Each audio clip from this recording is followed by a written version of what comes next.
That wouldn't be a radio in your lap, would it, Mr. Pitts? No, sir. Science experiment. Radar. So we can detect episode 328 of the Retro Rewind podcast. Retro systems online.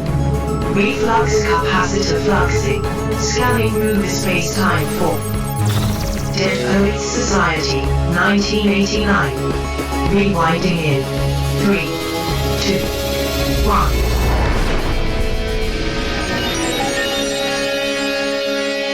Welcome, Rewinders and new listeners, to the Retro Rewind podcast, where we take a fresh look at movies and games from 15 or more years ago. I'm your captain of the pod. Yes, captain, your captain of the pod, Francisco Ruiz, and I'm joined by your XO and mine, Paul, the XO, PaulJPowers.com Powers. Hey, Paul. Oh, Captain, my captain. Yes. Do we all have to stand up now? That's going to be a little awkward. Yes, every time you address me as captain, you must stand up. No, not at all. But also for this discussion of the film, Dead Poets Society, we welcome back aboard Chief Historian of the pod, David Bobo Bobke. Hey, Bobo. Oh, Captain, my captain. I broke my desk when I was standing on it earlier. Oh, no. I thought it was aerodynamic. Oh, my goodness. But, Bobo, this is actually your 10th time, if I'm kind right, on the podcast. What? Do you know what that means? Means I get into the executive dining room? You do, yes. Wow. You are now an officer of the pod, historian officer. Congratulations. Thank you. Double the pay and double the responsibility. Exactly. How can you double zero? Hey, 0 times 0 is still 0, but now you have more to do. So the zero is actually his pay. Got it. Yes. In addition, who you're hearing now, to Baba, we have back aboard archive shipman Nathan Marchand. Hey, Nathan. It is so great to be back here, Captain Roy. I love it. My name ain't Roy. Now that we have that out of the way, and now that you have a quick flyby of who we are, Paul, can you give us a quick overview of the production specs for Dead Poets Society? Sure thing. All right. The Princess Bride was released September 18th, 1987, and is rated PG, runs an hour and 38 minutes, and it was directed by Rob Reiner. Okay. Carrie Elwes, Robin Wright. Williams, and Robin Mandy Williams? Patinkin. Huh? Robin Wright is in Princess Bride. Yes. Did I say Robin Williams? Yeah. What movie are you thinking Sorry. of? This is Oh, Princess we all Bride, know what right? movie he's talking about. Yeah. Princess Bride, yeah, right? I think that's what we're going to do. So, all right. So now right. they have a quick flyby of who. No. Paul, as Yes? much as I'd love to be covering The Princess Bride right now, we are actually covering Dead Haven't you Poets guys already Society. covered it? No, it's on our do not cover list. That's why I'm surprised we're covering it. We're doing the one One about of the those. poets, right? We're doing Poetic Justice from 1993, rated R, directed by John Singleton.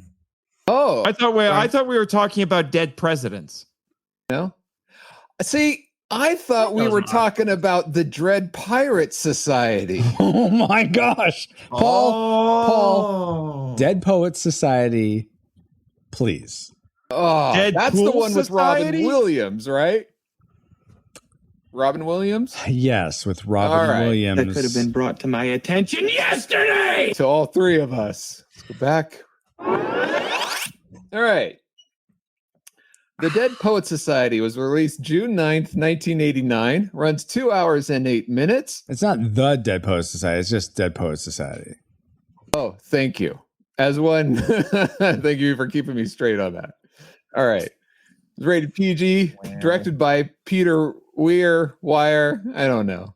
Written by Tom Schulman, with lead stars being Robin Wright, Robin Williams, Robert Sean Leonard, and Ethan Hawke, and a few others you may or may not recognize, like Swell's boyfriend from Don't Tell Mom the Babysitter's Dead. Anyway. Oh, Are we sure was that, PaulJPowers.com isn't less Dixie? was that the guy that was sort of infatuated with the girl? Yeah. Okay. I was like, why do I know him? He looks so familiar. We covered him on the last episode. just can't get away from him, apparently. It's also funny that we have like a before and after with "Don't Tell Mom the Babysitter's Dead Poet Society" with these two episodes. Yeah. Anyway, please continue, Paul. All right, let's get on with the music. The music Really? composed by Maurice Jarre. And you ready for the box office trivia? Yes. Bobo and Nathan, are you guys ready? Bring it. I'm prepared. Awesome. Anyone live in chat here? Ashley, Tasteful Thickness, Rushmore Show, Who Will Save Generation X? Any of you are welcome to join as well. Go for it, Paul. You're not supposed to come prepared to this. That's cheating. But anyway, Dead Poet Society was made for about $16 million and earned around $240 million at the box office. All righty. So given this fact, Bank. how high in the box office do you think it ranks among the movies released theatrically in 1989? We'll go for the top 50. Top 50. All right. Bobo, what is your guess? I will go number 5. Number 5. Nathan. 7. 7. Let's see. Rushmore says, let's go. That's not a number. Who Will Save Generation X says 69. Dude. Which is not in the top 50, but I appreciate that. I was going to say, you fail at math. You're getting kicked out of this proprietary school. Proprietary school? Because this movie takes place at a proprietary school. No, it's not called a proprietary. They call it proprietary school. Some people do. School right now? It's something parochial. No, it's not parochial. That's like a Catholic. The proverbial. Whatever. Maybe it is proverbial school. Can we all have proverbial schools? Sure, why not? School. Who? Let's see. Tasteful Thickness guesses 5. Rushmore. Kirk also guesses 5. Oh, 35 from Tasteful Thickness. Ashley guesses 8. I think for me, I'm going to guess 49. All right. So, because, I mean, part of me wants to throw my lot in with Who Will Save Generation X, but I want at least a chance of winning this. I'm trying to remember what else came out in 1989. So much. A whole bunch. Batman, Ghostbusters 2, Last Crusade. So many UHF. bangers. UHF. All right. So, Paul, where did it actually fall in the top 50? Well, Cheater McCheaterson prepared ahead of time, so he's correct. It came in at number 5, according to the-numbers.com. So, well, good job, Bobo. Good job, Bobo, as well as Rushmore Show. He also guessed 5, so good job, guys. All righty. Well, thank you for those factoids, Paul. And let's see if any of them factor into our memory mind meld or subsequent roundtable discussion, which we'll get into once Alice has located our target film. Alert. Target located. Spoilers incoming. Establishing analysis vector. From Touchstone Pictures, John Keating wasn't your average English teacher. I like Byron. I give him a 42, but I can't dance to him. To the administration, he was a rebel. I'm hearing rumors about some unorthodox teaching methods. To parents, he was a threat. Who put you up to it? Was it this Mr. Keating? But to his students, he was an inspiration. Seize the day. I'm going to do it! That made their lives extraordinary. Robin Williams, Dead Poet Society, rated PG. Now playing at a theater near you. Check newspaper for showtimes. Well, that commercial probably brings back some memories about Dead Poet Society, but what did we collectively remember about this film? Let's go to our memory, mind, and melt synopsis for Dead Poet Society. A young guy with creative aspirations is taken to a strict all-boys boarding school by the 70s show dad to whip him into shape and be a normal person. But the Good Morning Vietnam guy arrives to be the new English teacher. Mork from Ork teaches them some far out things like to carp that Diem as they throw out textbooks to study poetry and woo women. The boys start a secret club in the woods and grow more confident and happy, but this brings them into conflict with their parents and peers. One boy tragically commits suicide after the 70s dad berates him for pursuing creative endeavors. This now dead poet is traced back to the Dead Poets Society Club, which is shut down by the school. Popeye, despite this student's protest, is fired. But when, by the way, apparently spoiling this all for you, Leslie. But when he says goodbye, the boys stand on chairs and recite, "Oh, Captain, my Captain," in solidarity. I mean, there was certainly a lot of that did happen, but They were not in solidarity. they were not in solidarity. So we were definitely decepted. But as flawed, Also, there were no fish. It's Carpe, not Carpe. yeah, exactly, exactly. Seize the fish. How many of us know Latin? Yeah, right. Jeez, there's no Latin here. Based on for those 2 years of memories, it. I don't know. as flawed as What are they you may talking have about? Half been, our language is Latin, but anyway. as flawed as they may have been, what rating did they lead you to predict for the film before your rewatch? Classic, nostalgic, or tragic? Baba, what was your prediction for Dead Poets Society? I had seen it once before, and I remembered liking it. When was but that? When did you see it first? I think I saw it in my college years. I think I just had it on VHS and decided to watch it one day.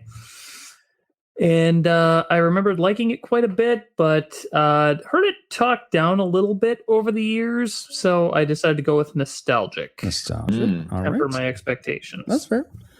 Nathan, how about you? Classic. It's one of my favorite Robin Williams movies. Okay. Classic. Paul, what was your prediction? I saw it. I could have saw it in theaters. I honestly don't remember. Real quick, Nathan, when did you? So you're Sorry, Paul, to cut you off. When did you first see it, Nathan? I'm sorry. in college. In college. All Okay. right. Paul, please continue. I'm sorry about that. Interrupting the interrupter. That's right. Wow. Interruptus Maximus Plus. .com, which is forward to pauljpowers.com, who thinks he may have saw it when it came out, possibly. If not, definitely remember seeing it in college, and haven't really seen it since, because it is heartbreaking. But I thought it was so well done at that time that before I rewatched it for this podcast, I predicted classic. Classic. Okay. For me, I had never seen it before. I had no interest in seeing it. So, but I'm like, I know a lot of people enjoy it, but to lower my expectations so it had the highest chance of rising above them, I predicted tragic. So it'll be interesting to see how those predictions pan out. But first, let's get into the things we liked about Dead Poets Society. Alice, cue that up for us. Best bits. The best bits of Dead Poets Society. And let's start with Bobo. What is one thing you liked about this film? One thing I liked about this film, I'm going to start off with many of the quotes from the classroom in particular. Now, I got my degree in English, so you can imagine that I rather enjoy Keating as a character, but when he talks about you will learn to savor words and language, that's something very important to me, and why I like George Carlin, despite his language that he liked to share in his stand-up. He talked about how very important language is to us as humans, and expressing ourselves is only as good as our language. So that was one. The powerful play goes on, and you may contribute a verse. Makes things feel very important to us, and to young minds, 17-year-olds need to hear something like that. Like, you can do something great with yourself, and that's a very poetic way to put it. We must consistently look at things in a different way is very important to me. If you know me at all, I don't need to explain that any further. So, several. But our of those- listeners may not know you at all, so why didn't you explain it further? He was about One to. word, mad balls. Yeah, Madball's just a minor point if you want to listen to that episode of the Cellcast. But I thought you were talking. I thought you meant Mad Libs, because it was that's word based game. Yeah, I'm a walking Mad Lib, basically. Oh, nice. So, but It sounds there like he's a little dangerous to have on a podcast. harbinger of podcasting chaos. I was What just can I about to say. Yes, you may start addressing me as that anytime now. Oh, Captain, my captain. Oh my gosh. Now that you've moved up in rank, Sure. I think it's Yes. going to his head. You That's filed right, the it's paperwork. Just file the paperwork for a change in your station to Harbinger of Podcasting Chaos Station. Mr. Harbinger of I'm sorry, Podcasting Mister. Chaos. Okay. Oh, that's right. That's Mr. Harbinger of Podcasting Chaos to you, Roy. Name's not Roy. But I am curious, Nathan. Were you done, Bobo? Yes. Okay. Yeah, Nathan. What's one thing that you liked? Was it the words, the use of the language, or something else?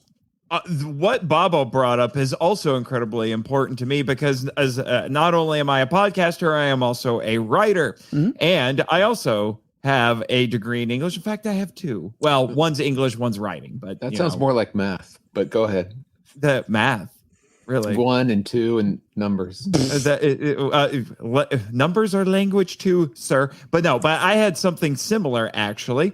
He didn't quite go where I thought he was going because another key aspect of Mr. Keating's teaching, one that I think is grossly needed even more now, and that is the idea of free thinking. Because he's telling them, I need you to not conform. I need you to come to your own conclusions about things because that's important. And simply conforming is not life-giving. That is his whole deal. He is doing everything he can to give these boys generative lives, as one of my professors would say.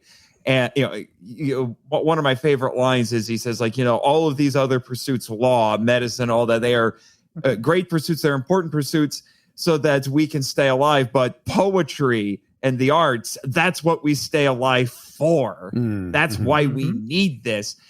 But he wanted to make sure they're thinking for themselves, and that is one of the central conflicts in this movie because all of these boys have all of these other characters, mostly adults, to be honest, who are constantly pressuring them to conform in one way or another. So he's the one adult who's saying, don't be that way. Push against it. Don't just repeat what you're being told. And in this age of the internet, it's so crazy to feel like we've gone from encouraging people to be unique to forcing them to conform anymore. And, so this is a message that is greatly needed. And I know a little bit because I have actually taught in the classroom when I was getting my master's degree.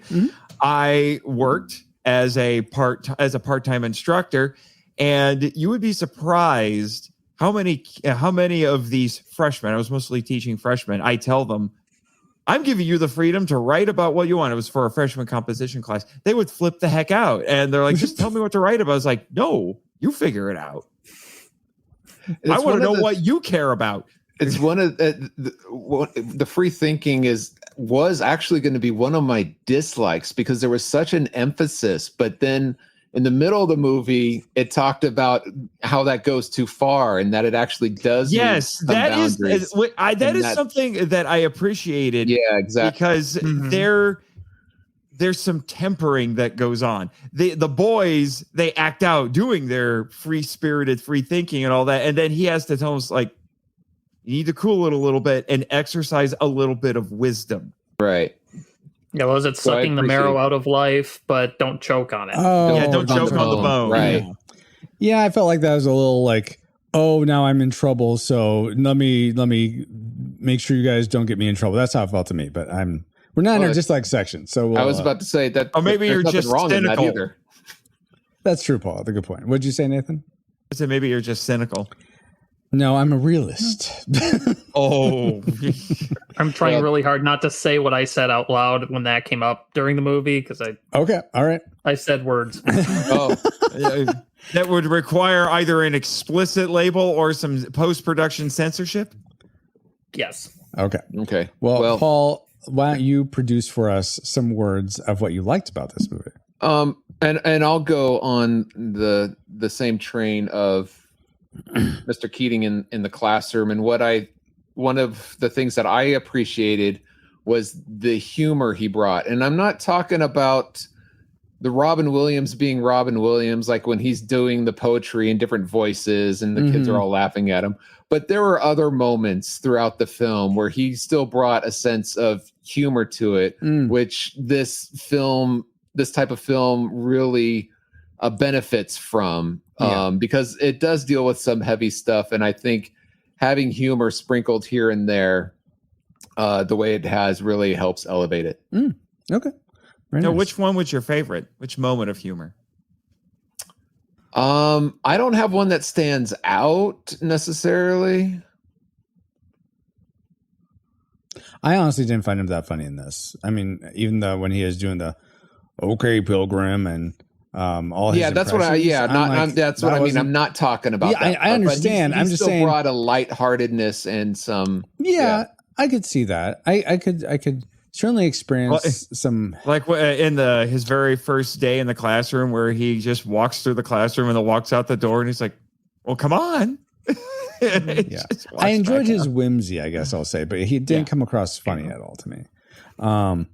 But okay, that's something you like, Paul. Something I liked that, I guess, similar to what you were saying, Nathan, about nonconformity, but not in the way you probably think, is I liked that at the end, not all the students got up on their desk. It wasn't like they were all like for him. It's like that only surprised me. But continue, and I'll add a comment to that. Yeah, because it showed that because you're never going to win everyone. You're never going to win everyone's hearts and minds. And I like that he touched some kids. Others probably didn't care about what he was doing and didn't think it was all that big of a deal. They just wanted to get through the class and move on. And so I like that dichotomy of some people, we're really like, we're willing to be in solidarity for him, for what he did. Others were like, for whatever reason, didn't feel that way. So I just like that. It wasn't like, oh, clearly the headmaster guy is the bad guy, so we all have to stand up to him because we're all good kids. I think it was nice that there was some kids going against the establishment. Yeah, I like that there was some gray that was like, it made it more realistic. But and one of the things I was surprised is like the Cat in the Hat guy. And what I mean is the kid that stood up, he was like the jock that stood up and gave his poem as like very simple. I forget what he said. The cat was in the hall. And he was tall and he sat down or something like that. But even he stood up and on his desk, which I was surprised to see, because Mr. Keating, even said like, look, you didn't put a lot of thought into it, but there is room for simple stuff in poetry. So it's nice to see, like, even because anyway, I was surprised that he stood up with them because I wasn't expecting that, but it made it more realistic to me. I was surprised who stood up and who didn't, which is very much like real life. Exactly. Let's see, what was surprising that was something surprising that you liked, Bob, or maybe it wasn't a surprise you liked it, but it is something that you enjoyed. Very much not a surprise for my next like, and that is several of the performances from actors in this movie. Robin Williams is my all-time favorite performer overall. Wow. I just love Robin. I wish he was still with us. Another one who's up there is Kurtwood Smith, who played Neil's dad. Yes. I could put him in the likes and in the dislikes because I hated his character virtually every time he opened his mouth. But he did such a good job making me hate him. He's and Kurtwood Smith really I listened to an interview recently that he did talking about this movie, and he talks about how his character really does love his son, but he had an upbringing such that he didn't really know how to display that properly. He knew he wanted to give his son some advantages that he didn't have growing up, but he didn't necessarily know how to connect with him correctly. And that obviously becomes a problem. It's a problem throughout the movie. But I think Kurtwood Smith does such a good job in those fatherly authoritarian roles. And so he's great. Robin's great. Several of the kids I thought were really great too. We had a young Ethan Hawke in this movie. Yep. Second film. I might bring him up that's again. the other quote unquote big name in this, although he wasn't a big name at the time. He was in Explorers. That was big enough to put him in there. So Nathan, going to you next. Can you give us a poem, please, for on the spot? And the poem needs to be about you guessing on the Retro Rewind podcast. Go. And you have to spin around while doing it. Well, that's going to be a little hard when I'm sitting. I can't. And Bobo, you're going to be coming up too, so be thinking of one. Oh, I'm ready. All right, Bobo, go. There was a man from Nantucket. I was going to quote Iron Butterfly because it's on my shirt today. Oh, well, there. What is that? I got a DeVita baby. Yeah, there you go. These have nothing to do with being on I the would show, have actually guys. grabbed a book of poetry before coming on here, but Sorry, Who Will Save Generation X? I tried. Okay, let's go to Nathan next for real. What's something else you liked about this film? Yeah, for real. Well, I was going to bring up the performances, specifically Robin Williams, but because I don't want to steal a like from Bobo because he might murder me in my sleep. I don't know. He looks like a serial killer, but he's a serious killer. And by serial killer, I mean like the breakfast variety. Oh, of course. Mean, he smashes Cheerios every morning. You like Cheerios feared this man. But anyway, no. Chaos recognizes chaos. Whoa! That was the wrong button. What was that? There we go. I got there a shot there. Yeah. A like on this movie, Nathan. Go. Yeah. I'm going to say the line "Carpe Diem." Uh-huh. It's the backbone, and I would say the thematic statement of this movie. So, Carpe Diem, seize the day, and it was named one of the 100 best movie lines by AFI. Oh wow! But I'm a little confused. We're in the like section, not the dislike section. I think you're a little confused here, sir. Interesting. All right, so you like that line, Paul? What's something you liked? What did you really want to seize from this movie because you liked it so much? I love the phrase "Carpe Diem." It's very motivational. But something that I really enjoy, I'm going to say, is the production design. Just the settings that this took place, the school area, it felt very authentic. I mean, it looked like it was a location. Did they actually build all that? No, but that's what I mean. It wasn't like, it didn't feel like it was in a studio. Okay. And they had several like nature shots, like the cinematography flying, is gorgeous, right? Or running through the forest at night. They just had some really good locations, and it just felt real and authentic. It helped really ground the film and take you there. Absolutely. One thing that I thought was interesting to that point was the scene where Ethan Hawke is outside in the snow, sort of after the incident happens.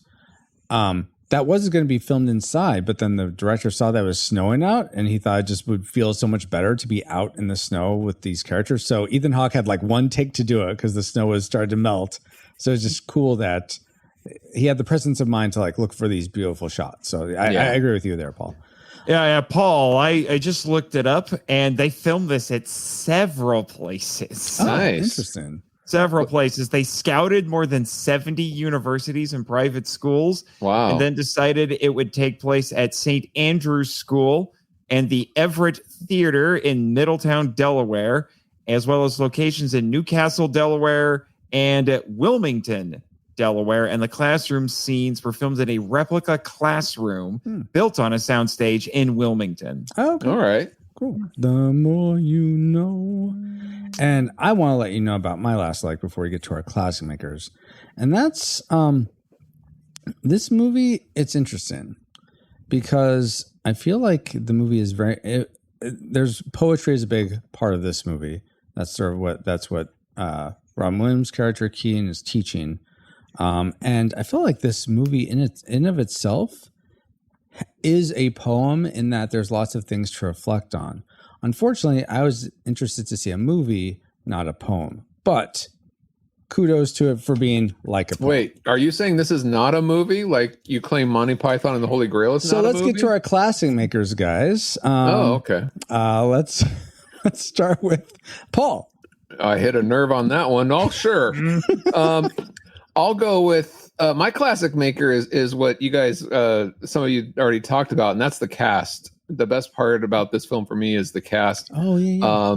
They really did an excellent job of, Robin Williams, and of course Ethan Hawke has already been mentioned. But the one person that I think that did the best was Robert Sean Leonard, who played Neil Perry, the troubled kid.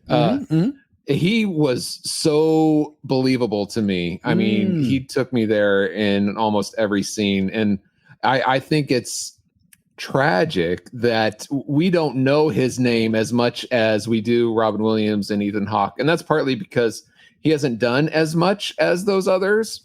Well, he which I think is sad because MD, but I don't know if you ever watched House MD. Did you ever see that TV show on Fox?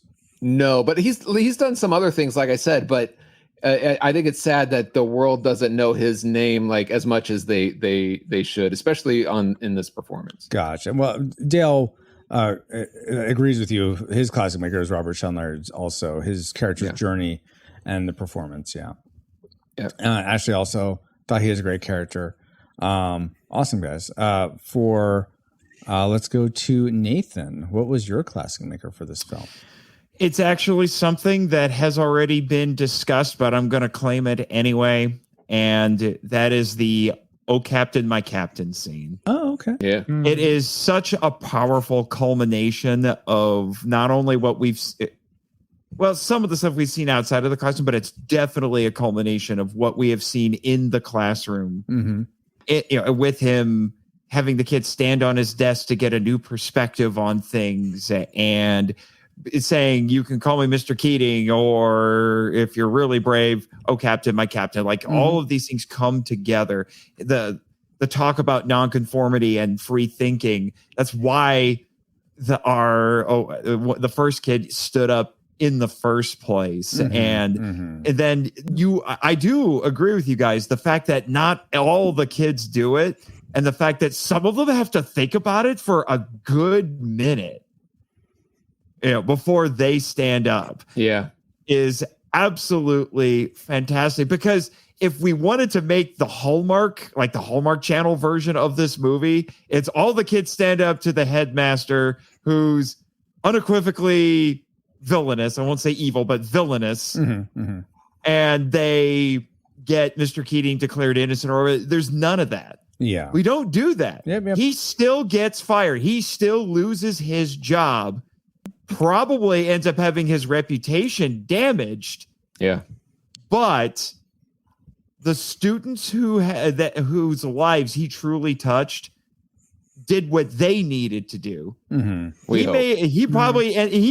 far as we know, his life was ruined after this, but he had students who stood up for him, and those kids, I guarantee you, they grew up and they were changed for the better. Yeah, they were changed for the better for this. And that, I think, is what makes this really important, because the easy resolution is to fix everything. The deeper resolution, which may have to be at least one of our spiritual speculations afterward, who knows, is that internal thing that requires you to do the brave thing. I'm going to stand up to the headmaster. I am going to take a stand for what I know is right, and my teacher is innocent. So I love that scene. Yeah, awesome. Very, very good. It's very iconic. It's what this film is remembered for. So yeah. For me, the thing. Yeah, I mean, go ahead, Bob. I was going to go with my classic maker, but if you have more to add, please do, Bob. I was going to say that wasn't my classic maker, but talking about epiphanies, my classic maker actually was kind of an epiphany moment. Oh, wow. That I didn't remember this scene from the first time I saw it, but when they have the class where they're all supposed to bring in a poem. Mm-hmm. And it's Todd's turn, and we know he's nervous about speaking in front of people. Mm-hmm. And he says he didn't bring a poem. And Keating doesn't let him off the hook. He's like, all right, well, come on up here. See a picture of Walt Whitman. Says, you look at Uncle Walt up there. What does it remind you of? And he starts leading Todd down this sort of mental gymnastics of like, okay, I see a madman. Mm-hmm. Okay, what kind of madman? And he just keeps building off of that, and he ends up kind of creating his own poetry. Yeah. That he didn't know he had in him. Mm-hmm. And you get that great moment where even Keating's sitting there just kind of looking at what his students doing in front of him, not just coming up with a poem, but he's finding a new dimension of himself. Yeah. I was going to say, he's opening up at that point. He's become his psychologist a little bit there, because he started off by saying, like, if you're thinking that your poem is terrible and you don't want to share it, you're saying that what you have inside of you is unimportant. He identified this kid's main issue and challenged him to confront that.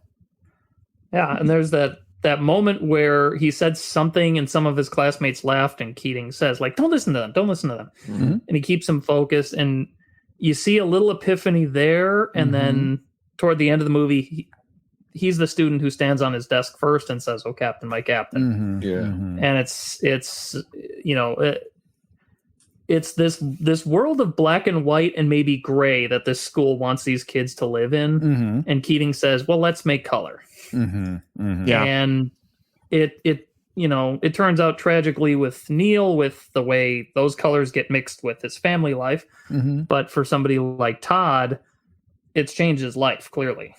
And we don't know exactly the long-term ramifications for him, but it's... I was going to say, yeah, we see don't know character. the long-term ramifications, do we? I like to assume the best, sir. Mm-hmm. Mm-hmm. Something that is funny, and I think in the spirit of assuming the best, Who Shaped Generation X podcast says, Dead Poets Society is set in 1959, so Mr. Keane might have ended up doing radio in Vietnam. Yeah. And then Dale adds, and then serving in a hospital with the red nose, irritating Bob. And then he ultimately becomes a bicentennial man. And drives an RV. and at one point may have taken up residence in a lamp. Oh my gosh. Okay. Anyway, watch that again. Anyway, that leaves. That's pretty good for a boy born in Never Neverland. Wow. That leaves. look at the poetry we're creating here. Can I get to my classic maker, guys? Oh, Captain, my Captain. Yes. Go ahead. It was almost the Riddler too, but anyway. So With two harbingers of chaos. I don't know if you're going to get there. Surprised. I'm surprised that you guys didn't pick up on this beautiful moment. It's probably the best thing in this film. That there's this one teacher, and we were having this back and forth a little bit earlier. The whole cynics versus realists. So you remember that I forget the character's name, but there's this other teacher that teaches the Latin, and him and his Mr. friend Keating are, well, I didn't think they were friends at first, but you see this colleagues. Yeah, they're colleagues, and then you see something like turning in this other teacher, where he sees what Keating's doing for his students, and by the end, this teacher is taking a walk with his students outside in the snow, doing the Latin as if to, and then he looks up at Keane and they do these nods to each other as if to say, waves. They wave. Yeah. Okay. As if to say, like, I appreciate how you're thinking outside the box with how you're teaching. I want to try and adopt some of these methods because maybe it's going to make teaching more interesting and more engaging. So I loved that.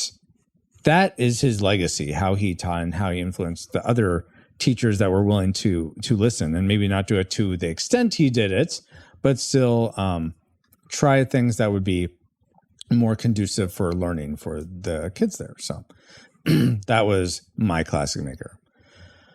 All right, guys. So now that's a good one. I think so too. And in fact, it's the best one. I mean, I think we can all agree I have the best classic maker. But there's probably some things that we didn't like about this film. So let's get into... wait a second. No. surprise, surprise, there is something else I liked that I wanted to mention, and that would be the Monster Island Film Vault. Hey, kaiju lovers, looking for a podcast that's a fun listen and takes big monsters seriously? Then check out the Monster Island Film Vault, a podcast seeking entertainment and enlightenment through tokusatsu. Host/film curator Nathan Marchand and his rotating roster of guest hosts take academic yet fun deep dives into this wide world of giant monster films and TV, discussing their artistic merits, or lack thereof, and their historical and cultural contexts, giving you a greater appreciation for an underappreciated genre. You'll hear about Godzilla, King Kong, Gamera, and more, while also getting a crash course in toku topics, ranging from history to sociology to science. Along the way, you'll hear audio dramas segments chronicling Nate's many misadventures on Monster Island, with a colorful cast of characters like his intrepid producer Jimmy from NASA. So pay a visit to the Monster Island Film Vault at monsterislandfilmvault.com. That's great, Francisco. I've been on Monster Island Film Vault myself back in the day. But what does that have to do with Dead Poets Society? Absolutely nothing. Which is what Godzilla thinks of this movie because he pancake smashes it. No, I don't. That's some creative writing there, Francisco. I took a class. I'm not sure there was any writing involved, sir. It's auditory. Hey, if people can listen to audiobooks and claim it's reading, then me talking can be claimed as writing. So there you go. Oh, so much rage. All right, but it didn't really have anything to do with Dead Poets Society, Paul. So. Yeah. Gamera, like as in Guardians of the Galaxy. How about that's Gamora. How about some whatever? How about some trivia about Dead Poets Society, guys? Yeah. That's good for you, Paul? Sure. Okay. Did you all realize director Peter Weir, I'm not sure how to say it either, gave his young actors playing the students books that detailed what kids saw at the movies, listened to on the radio, and so on, a snapshot of life for teenagers in the 50s. So with that in mind, what are the movies, books, or music your parents enjoyed when they were young? If you know. If you don't know, that's okay.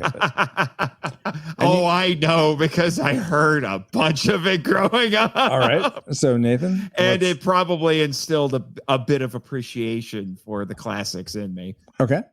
So what would they be? What's one or two? I didn't know if you want to be actually going go for it. But just to point out how diametrically different my parents are, and this is one of my favorite things to bring. I was like, I don't know how my parents got together and produced me and the rest of the family, because you see, my mother's like the girl.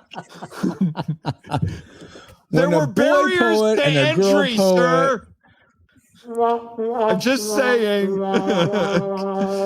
Anyway, my mother's favorite band is specifically disco era Bee Gees, because she was into disco music as a wee lass. And my dad's favorite band is Creedence Clearwater Revival. Okay. And I'm like, how did you two get along? Because those are very different. Because for those of you who may have not heard Creedence Clearwater Revival, the only way I can think to describe them is that they're like Southern rock, bordering on country or folk music. They see a Bad Moon Rising, right? Yeah, Bad Moon Rising, Up Around the Bend, Born on the Bayou. So they both had top 40 hits. I see what connects them. Sure. Yeah, I was just saying that was interesting. That was interesting to me. Although I will admit, I am more partial to 80s music because those two bands were more 70s. I did hear oldies and such growing up, things like the Beatles and the Beach Boys and things like that, but I'm more partial to 80s music. Okay. Very nice. How about you, Baba? What did your parents listen to or read or watch? Yeah, I actually had to call my mom and ask because I got the question about this about 2 minutes after I departed from seeing her. No. I don't. I ask you guys these on the spot. I do not preempt or give you guys taking you a by heads the up. face and spinning you around and asking you on the spot. Yes, I'm making poetry here. Oh, okay. I'm making poetry I'm here, sorry. and he's stepping all over. I'm so sorry, Bob. Oh, Like Captain. Godzilla. Exactly. So anyway, in plain English, yeah. So my dad, I think I know he watched a lot of movies and TV shows growing up. So I know he was into Ernie Kovacs and Jackie Gleason and a lot of the classic stuff. Music wise, I think a lot of the classic oldies, stuff like Iron Butterfly and Don McLean, American Pie. And my mom, I know that. And my mom was very into Alice in Wonderland. Oh, I thought you were going to say Alice Cooper for a second. No, that would be fascinating. My mom turned up Snoop Dogg in the car once. I was so proud. Anyway, separate story. She said as far as movies growing up, though, she pretty much any movies that came on TV because she grew up in a small town in northern Wisconsin where they had no movie theaters close by. Gotcha. So it was whatever happened to come on. Mm-hmm. She was at least somewhat interested in. I mean, she wasn't interested in everything, but sure. Whatever was available, pretty much. Nice. That's my mom's favorite show as a kid was Lost in Space. She would watch it every Sunday. She said that was the one time her dad would let her eat in front of the TV was to watch Lost in Space. And a couple of years ago, I was at a convention and they had the actress who played the oldest daughter on that show. Mm-hmm. She was there, and it was right before my mom's birthday, so I went and got an autograph from her and gave that to her for her birthday. You did invite your mom to experience it for herself. I tried to get her to come, sir, but she couldn't make it. All right? I was a good son. How dare you impugn my good name? Okay. But and then, because she mentioned that, they did a table reading for what would have been the series finale that they never got to make on the Blu-ray set. I tracked down the Blu-ray set and got that for my mom for her for Christmas. Very sweet. Because her birthday was in November, so nice. I tracked it down. Paul, what Blu-ray set would you have gotten your parents because they liked it so much? Or answer the original question, whichever. I'll answer the original question because my parents met in high school. They were high school sweethearts, and getting to know each other. One of them asked the other, "So, what's one of your favorite authors?" And the other said, "Well, it's this obscure writer that hardly anyone's ever heard about. His name is Edgar Eger." And the other one is like, "Oh my gosh, are you kidding me? I love Edgar Eger." Really? Oh wow. He wrote mostly like children's type of fantasy novels. It's similar to C.S. Lewis. He wrote Half Magic, and so that's one of the things that they connected on back then. So nice. I was wondering if you were telling the truth there for a hot second, but by the end, they're like, okay, I believe it now. Yeah.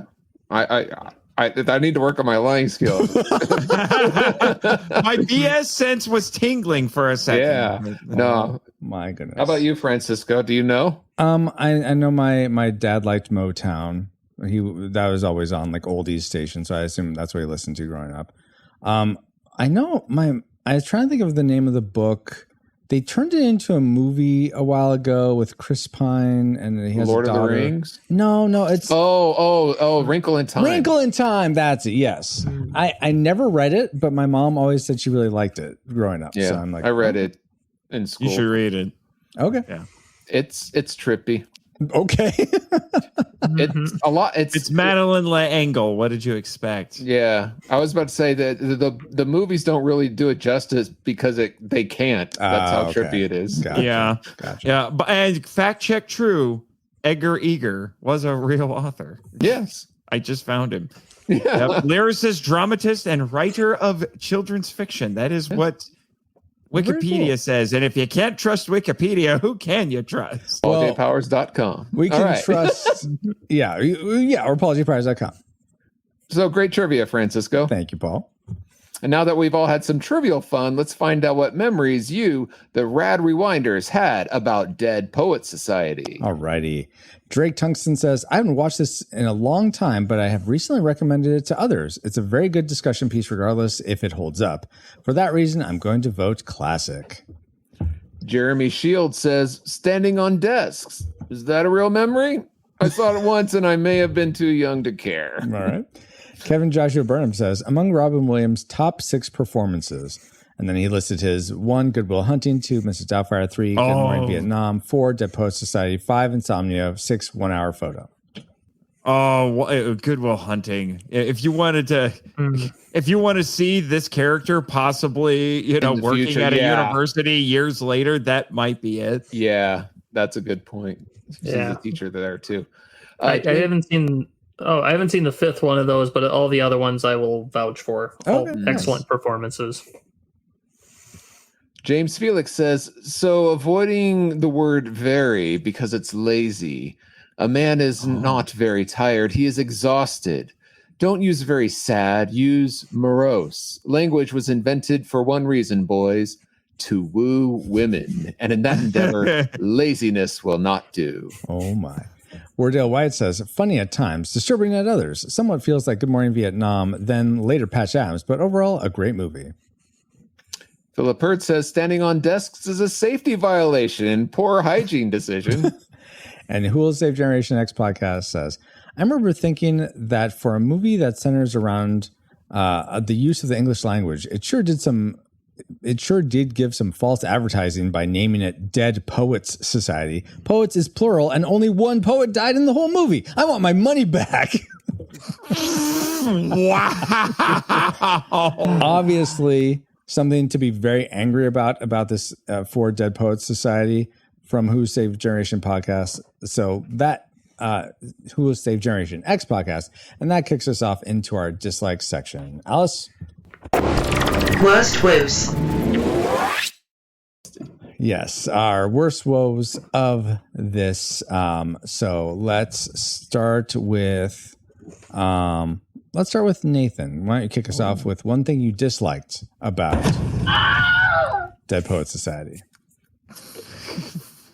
The Wolf of Wilhelm whale, I suppose. Well, he said kick off, so just following Captain's orders. Yeah, I get it. Roy is quite the tyrant, but name it Roy. Anyway, I will admit I had to work a little bit to get some of these dislikes. Oh, would you like some? I can lend you. I get it. You're a wonderfully realistic cynic, but I did my due diligence, sir. Thank you. I will admit, and I think this is kind of the point, but it was still a little difficult to watch and listen to. Some of these boys' attempts at poetry, especially love poetry, is a little bit cringy. You know, like Nwanda's poetry? Come on. Oh, yeah, especially Nwanda. But I think that was the point. Yeah. They're new. He's a ridiculously hormonal, free-spirited romantic. Indeed. A little too free-spirited, but yes. Yeah. Yeah. Now, I get the point of it. They're young. They don't know what they're doing. Let's be honest. Any of us who have attempted to write poetry, when we did it the first time, we sucked. We all sucked. Mm-hmm. We probably all still suck. But speak for yourself. Yeah. Well, I guess we can't be as cool as you, Roy Wanda. But but yeah, so that was a little difficult at points. I think probably one of the more difficult ones was when the one kid crashed that one girl's class to read this kind of cliche love poem that he wrote. But then in the next scene, all of his friends are like, how did it go? And he's like, I did it. That's all that mattered. Mm-hmm. That's all that mattered. It was like, I did it. So I was like, I get the point. That's the point. It doesn't have to be great poetry. The fact that he even did this, that was the point. Gotcha. So I guess it's kind of a dislike wrapped in a like, but Unacceptable. Find another one. Fooled you. It was actually like. I am a free-spirited, free-thinking poet, sir. How dare you? That doesn't belong on this very structured military pod. Stand on my chair right now. For Chief of the boat, escort him off. Okay. Bobo, what's something you didn't like about Dead Poet Society? There were 2 or 3. I actually have a list. Oh, Captain, my captain. I have more than 3 things. I like what I'm hearing. Okay. I'm still editing down exactly which ones I'm using. The first one, though, I'm going with is there were 2 or 3 sort of little movie trope things, I guess, that were in there that I didn't like, where they first learn about the Dead Poets Society, and toward the end of that scene, Neil says, Dead Poets Society. Like, did we need that? Did we need him?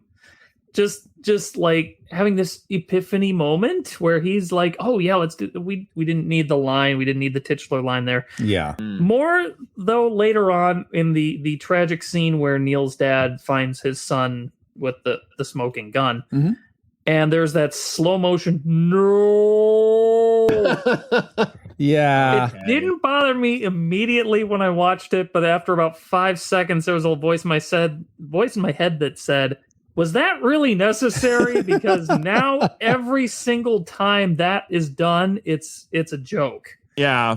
It had more of an impact maybe back then. Yeah. And now it's just overdone. I didn't notice it, but now that you bring it up, I can see that. I think, unfortunately, I didn't put that in my notes, Bobo, but I did kind of have a bit of a similar reaction where I was thinking, it's like, anytime I see this down now, it's meant to be comedic, which I think just tells you the times in which we live. Yeah.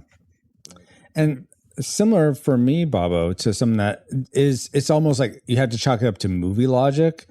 I mean, I guess you could somehow headcanon it, but I thought it was silly that I forget his name, but the one guy that's smitten with the girl, she's like, but she has this boyfriend, the quarterback, and all the kids know who this guy is and that he's a jerk. It's like, how?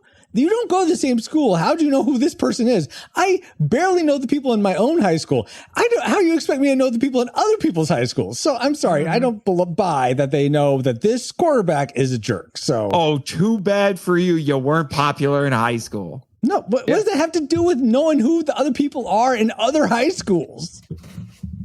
Yeah, exactly. See, Bobo is so beside himself with how did good he just this was a dislike was that he left. He's like, man, Francisco, you might as well drop the mic. You're so good at your dislikes. But that was one of my dislikes. I just thought that was really silly. Paul, what was a dislike you had? Going on the movie magic, too much movie magic. I think the movie does a really good job the first time the boys sneak out, as like it's really elaborate. They have to be really quiet. And it's a big deal. They have to do a lot. Like they have to get these dog snacks, and kind of thing. But then, like movie magic does, they show that them doing this a whole bunch of times later, but they cut all that out. Yeah. And it's like, how are they doing it so often? Like they don't get caught. Where are they getting all those dog treats to sneak out that often? Yeah. It just doesn't. So it doesn't line up for me like that. At least that took me out of the film. Yeah, I totally get that there. Let's see. Let's go to. Okay, so those are first dislikes. Let's go to our next set. I am going to say that for my next one, so his name is Knox, the guy that was liking the girl. Yeah. I'm sorry, but it's a little date rapey. I know it wasn't completely it's that, supposed to be. That's why he got hit. But then he gets the girl They were later. He was drinking. I was going to say they were also kind of inebriated, and he's hormonal and kind of stupid. I don't care. So he's not making good decisions. He's not making good decisions. Let's give him credit. he kissed her forehead, not her lips. I think kissing the lips is a little far in this context. If she was awake and cogent, and he did that, great. But she wasn't. She was asleep, and he's not her boyfriend. Dude, don't ever watch The Giant Claw from the 50s. We have two characters, a man and a woman. They're on an airplane. The woman's sleeping, and the dude just goes over and kisses her on the lips while she's sleeping, and she just wakes up and is like, "Oh, now you're doing it?" Is she with someone else that he knows about? They knew each other for a short time. Okay, but is she with someone else? Really indicated any Doesn't interest. matter. He just did it because he's a 50s man. Yeah.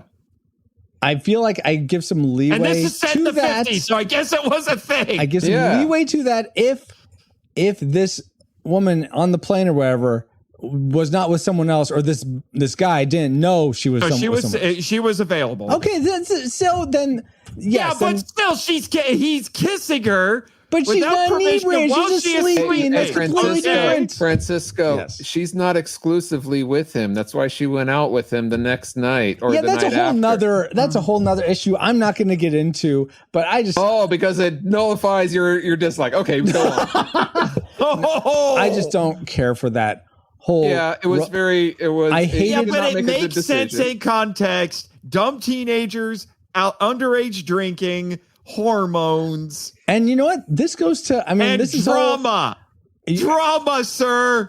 Get ready, bingo cards. The disobedient teenagers. Oh, here we go. Just all over the place here. Like you were saying, Paul, just going out to the cave where they're not supposed to. This guy doing things he shouldn't be doing with this girl. And then this girl is like, oh, I don't like you. Oh, but I care about you. But I don't like you. But I care about you. I'm like, just pick a lane, lady. I'm just so... Well, she's struggling. Okay. Here's my sexist comment for the day. Isn't that just how women are? I don't care.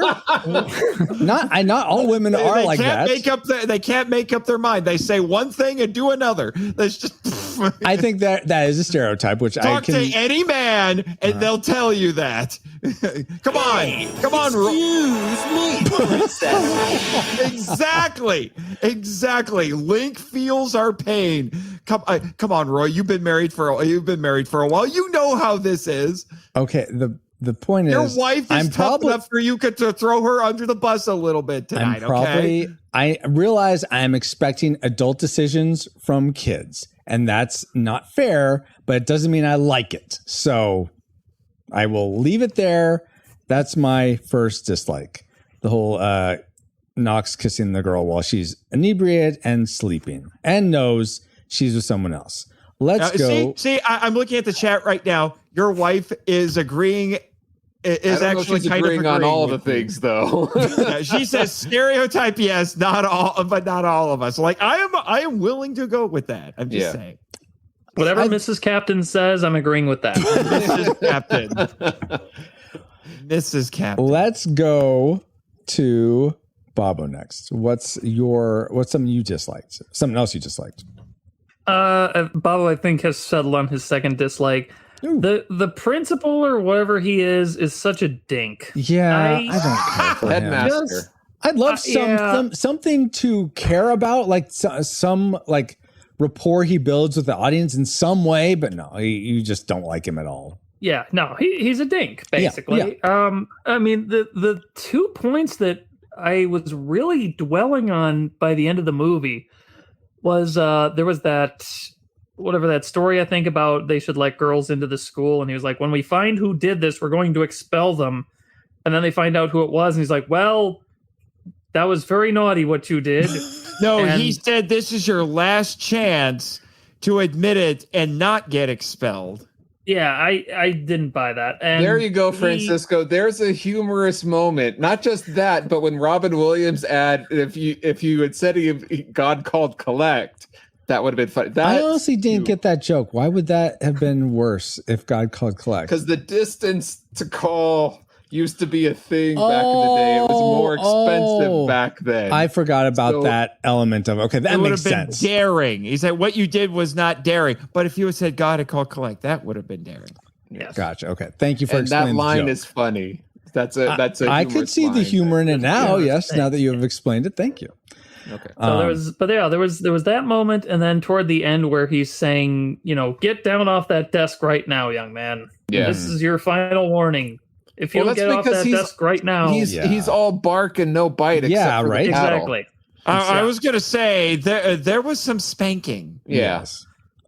There was a spanking, but that's nothing. That's not expelling anybody. When he says, "I'm going to give you this final warning," and then he gives another final warning. This is your last chance. He said it multiple times. He did expel Rwanda and Mr. Keating. Rwanda?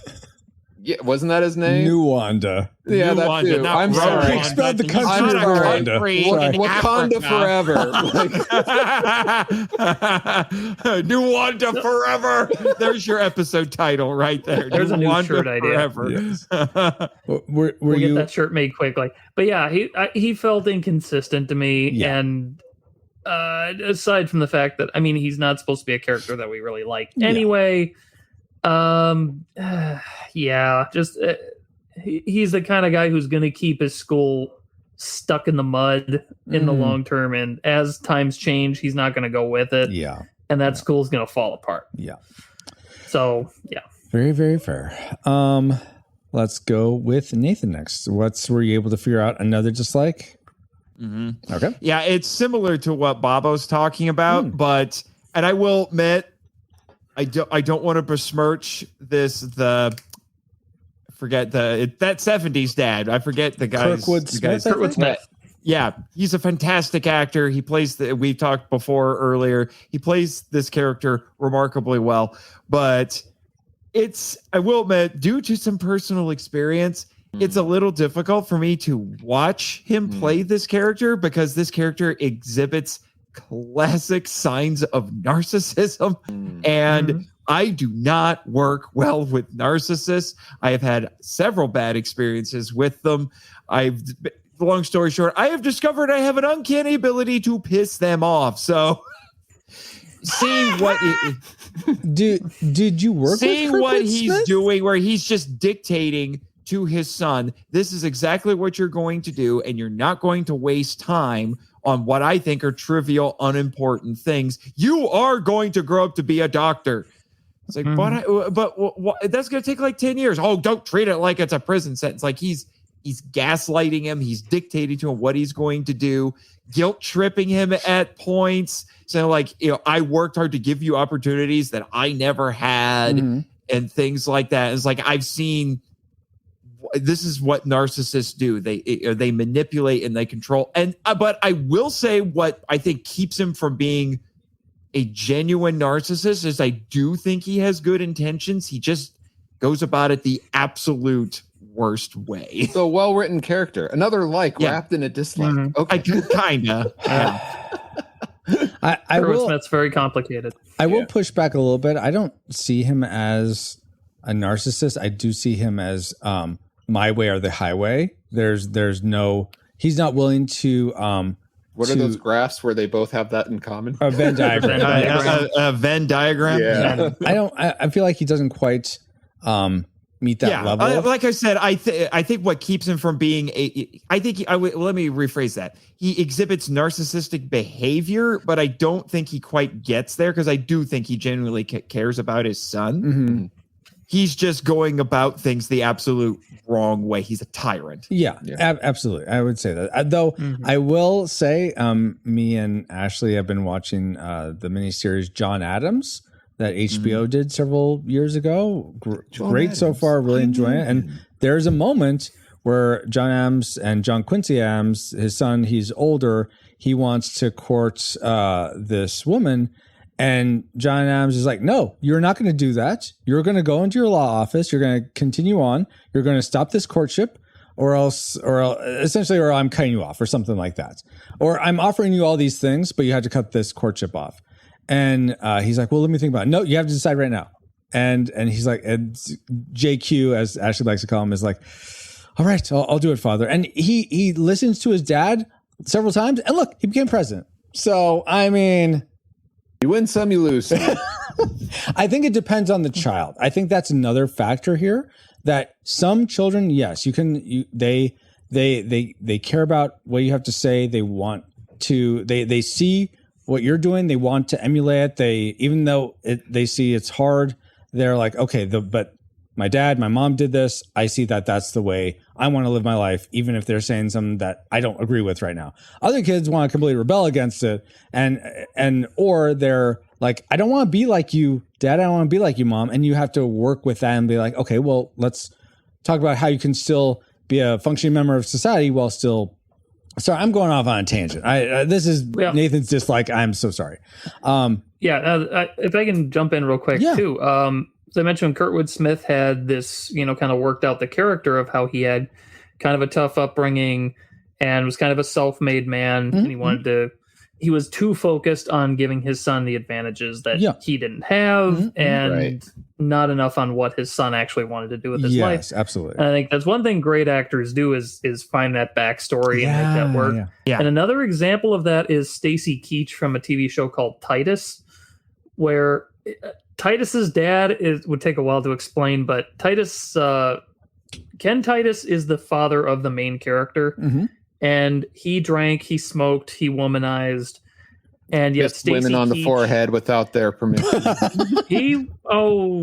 Many times, many foreheads were kissed every night, but he met Ken Titus and he got to know him, and he kind of found the humanity in that character, like what brought him to those vices, and still found, like I said, something very human in him.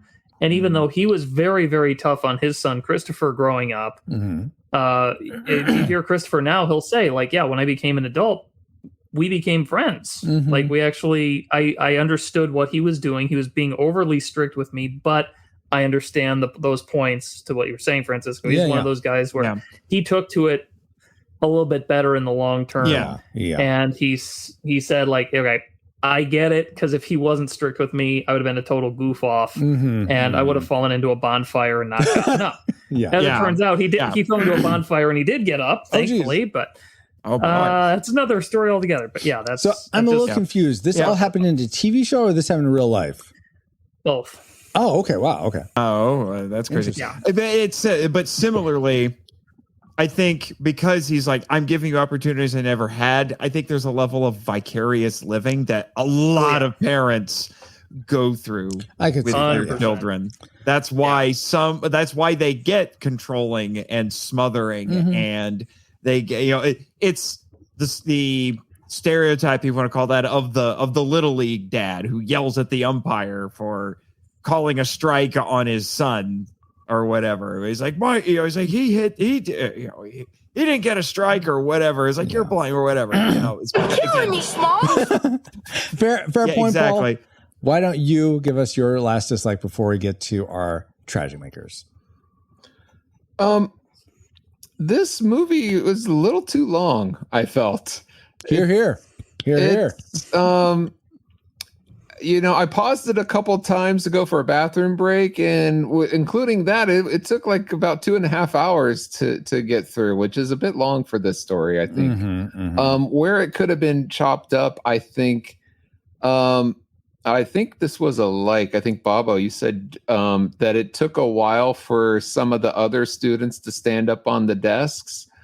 For me, that whole scene, they're trying to get like Mr. Keating out of the classroom, and the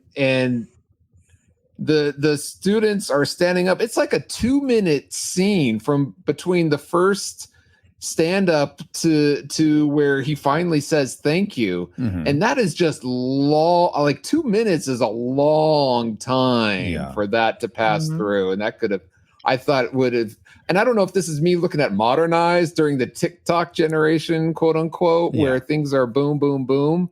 I don't know if that's grating on that sense in me, but I felt this was a little bit too in the long side. Yeah.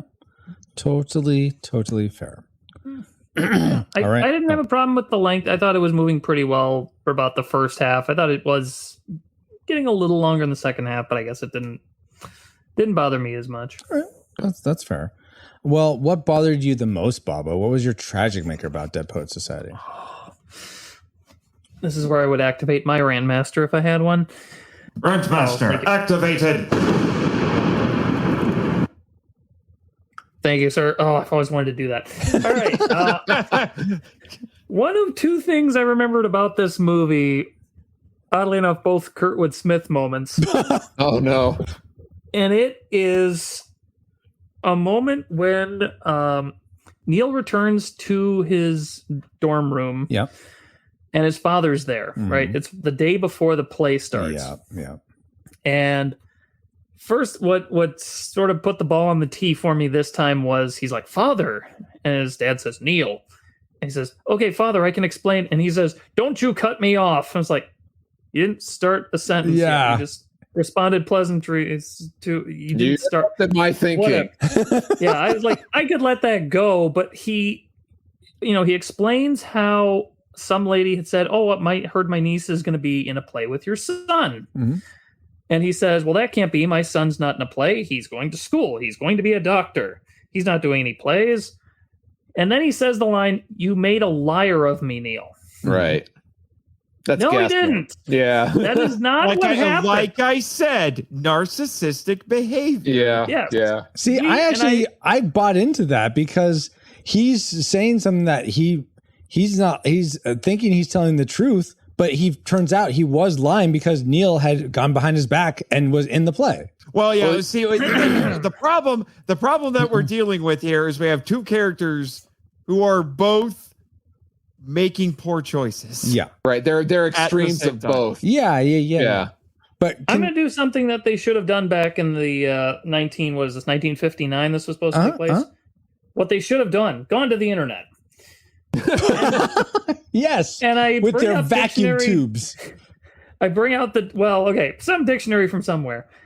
Lie is defined as a false statement made with deliberate intent to deceive. Well, it's an untruth. It's some people define lying, and I'm not disagreeing with you, Bobo, and how I personally feel, but some people feel any form of something that is untruth, falsehood, like they say, if. And this could be in the spiritual speculation question. Oh, here we go with our what's her name? No. We're not going there. But it's often said like the devil will come at you with 90% truth, but it's that 10% little untruth that makes the whole thing a lie. And so I think it's more in that category where Rhett or this guy, the father, is thinking of you're making me. He in his head, it's equivalent of speaking an untruth, whether it's deliberate or not, unless he is, like we said, so far on his what'd you say, Nathan? He's making bad choices. He's so far in that character that he is defiantly telling this woman, "No, my son would never be in an act." And I he think is not. I think what happened. This is my personal interpretation of that line. Is he said, "No, my son is not in that. There's no way my son is in that play," because he genuinely thought that he wasn't. He's not in it, right? Yeah, but when he actually is, so he's guilt tripping the son by saying, like, "You made me a liar." Gotcha. The fact that he's saying you made me a liar and he's not a liar is actually making him a liar. 4G chest you. Is that like the enemy of my enemy is my friend? I think so. I think it's on par with that. On another level. But okay. So, Bob, you're weaving some poetry there. I was going to say, how many friend levels do you have to go before you become an enemy again? Oh my gosh. Anyways, Bob. But anyway, yeah. Just to wrap up that point, though. It's just that idea you made a liar out of me, and to me, going back to the commandments, the 10 Commandments, saying you shall not lie. I can't consider it a sin if you tell me something when you firmly believe it's the truth. Mm-hmm. If you're saying something as if it's the truth and you haven't got the foggiest idea, that could be a lie. Yeah. If you're telling me something to deliberately deceive me, that's definitely a lie. Yes. But if you tell me it's supposed to be nice out tomorrow because you believe it's supposed to be nice out tomorrow, and then it's actually not supposed to be nice tomorrow, but you misunderstood. And then you start getting into some weird territory that I've heard some people talking about.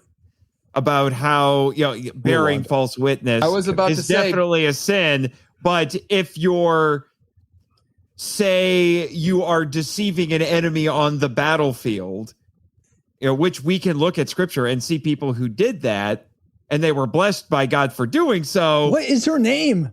Yeah, I cannot think of it to save my. I know it starts with an R. I know it. I know it's not Rhema, but it's something We're like getting that. into the spiritual speculation Ramna? from kindergarten. Yeah, we cop kind of here, are. too, I'm if just you saying, wanna like, go that's how you back can and listen to that complicate it one. even further and say, like, okay, yes, lying is a sin, but deception may not be.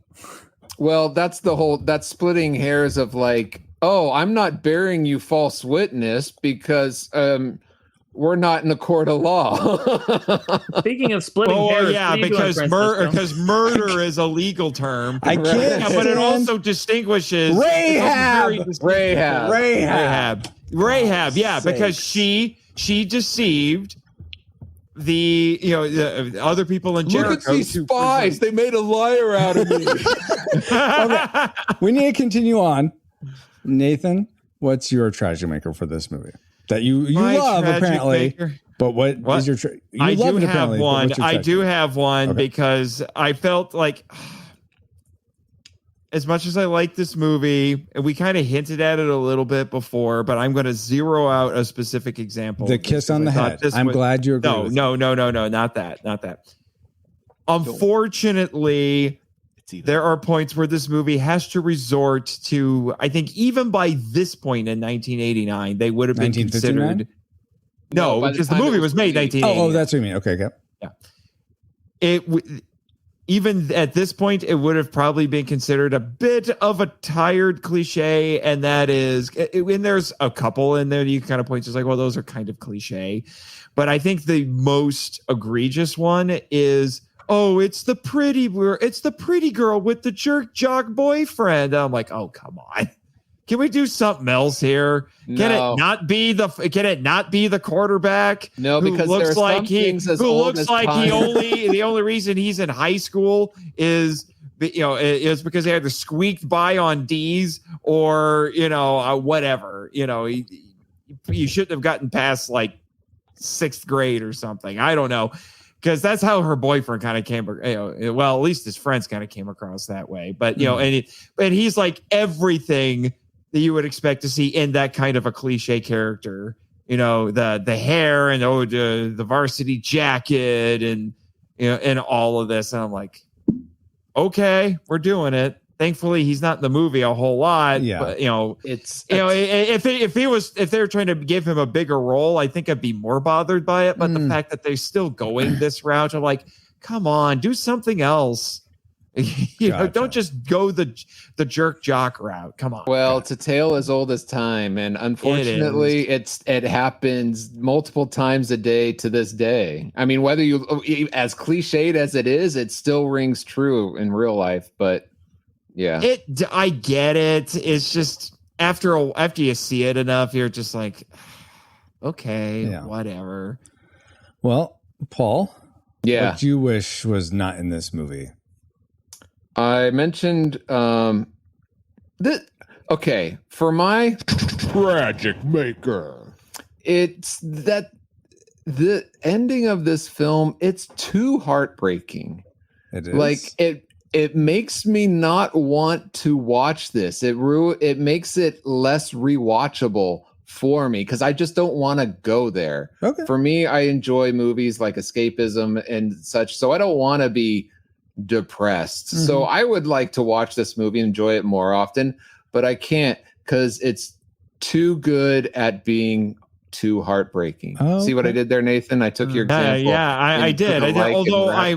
Although I'm kind of trying to understand what part is it? The suicide. Is it the suicide? It is, and oh my gosh, the way the dad and the mom reacts is so well done. It's lead. I was thinking about this watching it for the show. I'm like, the lead up to when this actually happens, as tastefully done as it is, it feels like a horror movie. A little bit. Yeah. So I just don't want to go there oftentimes. So as much as like, oh, Dead Poets Society, should maybe not. You know what I mean? Gotcha. Just because of that. Yeah. So I think this movie It is suffers because emotionally of that. intense. Yes. Yeah. Yes. So There it's we go. your tragic maker and your Kurtwood Smith maker. Yeah. Kurtwood Smith maker. Speaking of Kurtwood Smith, my tragic maker is just I thought He plays it the was, same role in everything he does. I no, get it. he's a different guy in RoboCop. He's much, Yeah. That was just about to say, except RoboCop. He's like this character, but like full tilt criminal. But Anyway, I agree with Bobo. He is a fantastic actor, and he has that one note that he plays really well, and it's slightly tweaked, I think, well for each movie. Mhm. But Francisco, you might disagree, so continue. his performance was fine. I thought he was believable as the dad, but no, I hated that the characters, both parents, just decided to blame someone else instead of looking at what impacts. And also, I was thinking about this more, and that darn It's kid easier to Neil, deal with heaven if you do forbid, that. if you're really going to go through killing yourself, and it's your dad's fault, you write a note saying, "This is because of you, Dad and Mom, for not letting me become an actor." Really stick it to him. No, you just like, oh no, well let's let everyone else Francisco- suffer in the wake. Let me finish. In the wake of this suicide, let's let my classmates suffer and my they're teachers suffer. Yeah, because I get that. Suicide is both a very heartbreaking and selfish act. So in that way, it's very realistic, but it's still like, come on. And so because of that, it leads the parents to just blame others instead of like thinking, oh, well, we just had a fight. Maybe it has something to do with that. No, it's like, I feel like people are just not don't have any self-reflection in this movie. Would you say that Neil is in his right mind making the best decisions? Obviously not. Otherwise he would have left a note. Right? Here's okay. No, that's a fair point. I was going to say, I remember reading somewhere that when you are in a mode of hatred, like when you feel hate, you become your clearness of thought becomes more attuned. I think it has to do with like when we're like tribal peoples, your enemy, you want to hate them, and it allows you to be more focused in doing whatever to destroy them or what have you. Oh, I think I heard a Sith Lord talk about this one. Exactly. Yes, I'm dealing in absolutes right now. So you are the warlord. Oh my gosh! Check out Junkyard Juggernauts on Kickstarter right now. But shameless self-promotion. I think there's but I wouldn't say he is in a mode of hate. He is in a mode of just utter pain. So that's a very different thing. So yes, I think you're right, Paul. He wasn't thinking clearly. Yeah. So I think it's also the implication is that this has been a cumulative thing that has been going on for a long time. He has just been learning to deal with it, and then he feels inspired to go kind of do what he wants to do in spite of his parents' wishes, and then he has to basically deceive them. And I personally think that he was lying to Keating when he said, "Oh yeah, I talked to my dad." Oh sure, well, yeah, and, yeah. You know, I talked to my dad, and he didn't like it, but he's going to let me do it. Clearly, that was not the case, right? Yeah. But you know, so it's like all of these things just kind of piled on top of it, and then the coup de grace is him basically saying, "I'm just going to run your life for the next 10 years. Here's what you're doing. Mm-hmm. You're going to be a doctor and blah, blah, blah." See, that's why he needs to play the long game. If he could think more clearly and be like, okay, I'm just gonna wait this out. I won't act now, but I'm going to wait. And then as soon as I'm 18, see you, Dad. That's what Keating told him to do. Yeah. But see, you know, these disobedient he had to kids deal with won't the even fact listen that to their Dad favorite showed- teacher. I thought you were going to go a different direction. I'll just wait till they're asleep and kill them instead. Wow. How do you think there might have been a draft where they went that route instead? No, but there was. I was listening to the commentary. I think the writer said, I think, or at least he hinted at one of the earlier drafts is that Mr. Keating was going to commit suicide. Oh, interesting. Instead of Neil, or in addition? In addition. Oh, it is. Oh, so that there was actually going to be a double. I think that would have killed this movie. Like that would have been like that's too much depression. Right. Too many Dead Poets It would have Society. killed this. Let's get the file rain. Firing solution complete. Rating salvo armed and ready to fire on your mark. All right. Justice for Salvo. Do we rate Dead Poets Society a classic? We recommend anyone go see this, whether or not they've seen it before. A nostalgic, it's worth your time to revisit, to rewatch it if you remember enjoying it, even though obviously some very hard parts, but if you remember still enjoying the movie, yeah, definitely rewatch it. You'll maybe not have fun with it, but you'll enjoy the experience. But if you've never seen it before, pass this one by. Or do we rate Dead Poets Society a tragic? We'd recommend no one see this. If you've never seen it before, keep it that way. And if you haven't seen it before, don't sell any good memories you have of it with a rewatch. Let's start with our guests as we like to. Bobo, you had predicted nostalgic. Where did it end up for you for your final rating? Yeah, despite the claustrophobic feeling I got from being back on the school, I've been out of school for so long, and I just so many times in the classrooms outside of Keating's was just like, man, I'm so glad I'm not in school anymore. I don't want to be there. I really enjoyed this rewatch, and that scene that was my classic maker in particular was maybe even in the magical category for me. Oh, wow. Because I really dug into that. I really loved the way Ethan Hawke brought that out in that moment too. And so this got bumped up to classic for me. Classic. I think this is a film people should see, even if it's got a very difficult ending. Mm-hmm. I think the message that gets laid out about, taking a different perspective on things. And as I said, don't just live black, white, and gray. Get, color Carpe everything. Diem, boys. Yeah. This movie should be shown to all teachers to illustrate to them what they need to do their jobs right. And what signs to look out for suicidal students. That's good too. Actually, they do train them to do that. Trust me, I've been through it. Oh. Nathan, why didn't you train us in your final rating? You had predicted classic. What did it end up being? I see what you did there.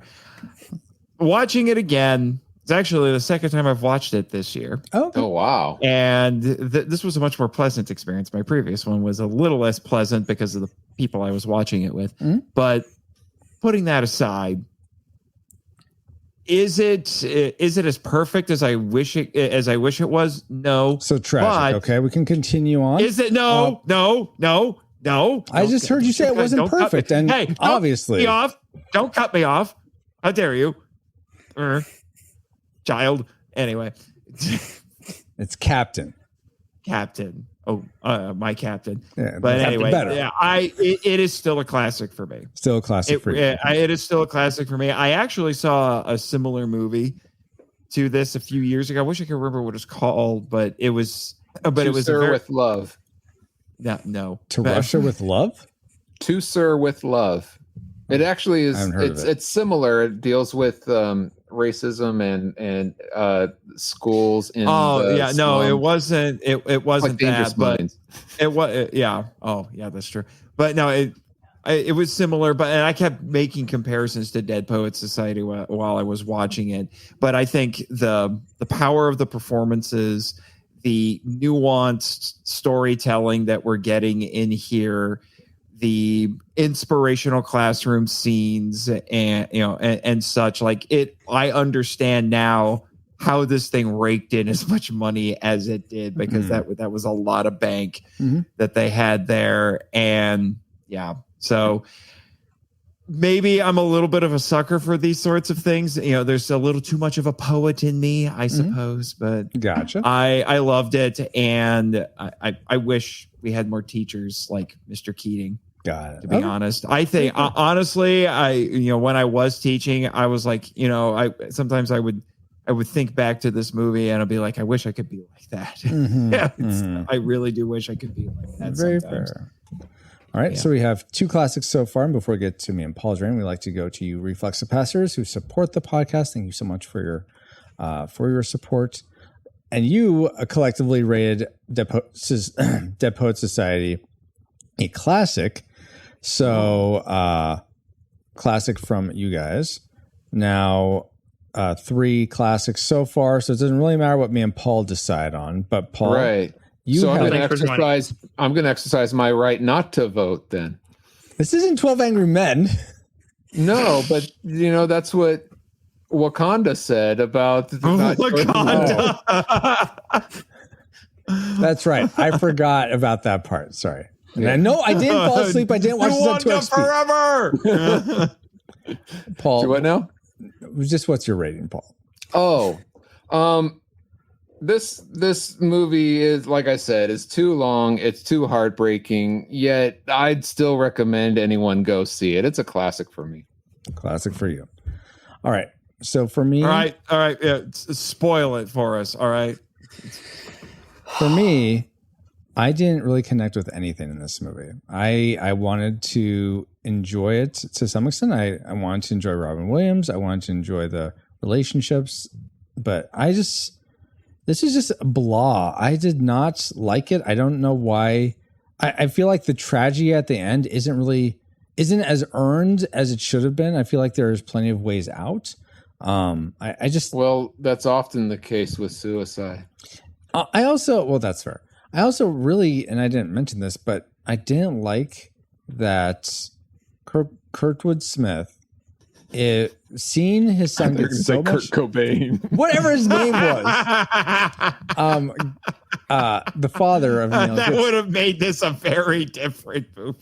Gained so many accolades in the performance. I feel like that would have turned most parents to be like, oh, okay, I guess my son is something he's really good at, or something, or given some credence to be like, you know what, maybe let's talk about this acting thing. And that I guess that's not the point of the movie, but I like, what is the point of this movie? What is the point of this movie? I think I'm missing it's something. It's supposed to inspire. How is it inspiring to? It inspires me. It inspired me to remember the 4 tenets that we're all supposed to remember: classic maker, tragic maker, Edna mode, salvo authority.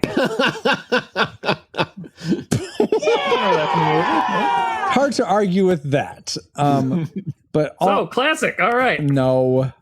All that being said, it's just a tragic for me. I'm not sure why people are so goo goo gaga over this movie. Why it made $240 million. I just don't see it. It's not a movie for me, and that's fine. I don't think it's not in my unmovie realm. I definitely see it as a movie. It's a story that goes all the way through and everything. But yeah, it's just not one I would ever want to watch again. And I wouldn't recommend people watch it. I'd much rather recommend people watch Mrs. Doubtfire. I remember liking Good Morning Vietnam, but it's been a while. And if we're talking about Robin Williams movies, Aladdin. Yeah. Actually, Good Morning Vietnam actually inspired a part of my podcast. Oh, wow. That's amazing. Yeah. My greeting when the episode is, when I start an episode, it's like, hello, Kaiser. It's Good Morning. It's Robin Williams saying, good morning, Vietnam. Yep, so that's some fun little bit of lore about the podcast for you. So all that being said, according to the Retro Rewind podcast, with 4 classics and 1 lone tragic, we rate Dead Poets Society a disputed classic film. We recommend anyone go see it, whether or not they've seen it before, much to my chagrin. But now it's time to get back to our own time. Good old 20XX. ComSat Online, awaiting incoming transmissions. 20XX? Yes, 20XX. It feels good to be back. Shouldn't we be fighting robot masters right now? No.